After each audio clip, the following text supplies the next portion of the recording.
वालेकुम दोस्तों, मैं उम्मीद करता हूँ कि आप सब खैरियत से होंगे। तो हसूल इल्म इंसान को इंसान बनाता है। तो इसके बाद जो हमारा आज का क्वेश्चन है उसको डिस्कस करते हैं।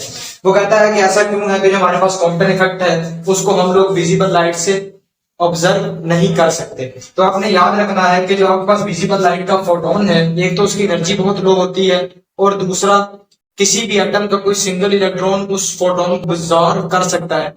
क्यों कर सकता है? क्योंकि उसकी एनर्जी आप लोगों के पास क्या होती है, बहुत लेस होती है। अब इसमें बेसिकली क्या होता है, जब वो इलेक्ट्रॉन उस फोटोन को ऑब्जर्व कर लेता है तो आप लोगों के पास कोई स्कैटरिंग अगर नहीं करती।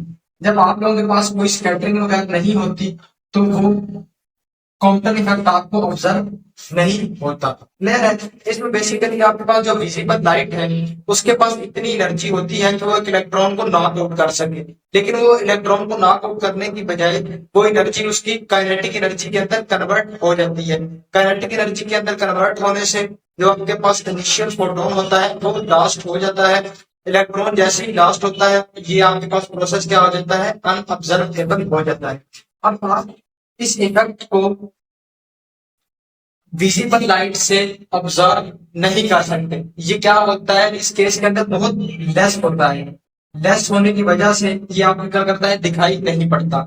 अब अगर आपने इस इफेक्ट को देखा हो तो आप लोगों के पास जो फोटोन की एनर्जी है वो आपके पास 100 इलेक्ट्रॉन वाट वॉट होनी चाहिए। और ये आप लोगों के पास किस केस में होगा, एक्सरे के केस में। एक्सरे के केस। तो ये हमारी आज की वीडियो को मजीद आप लोग देखिए।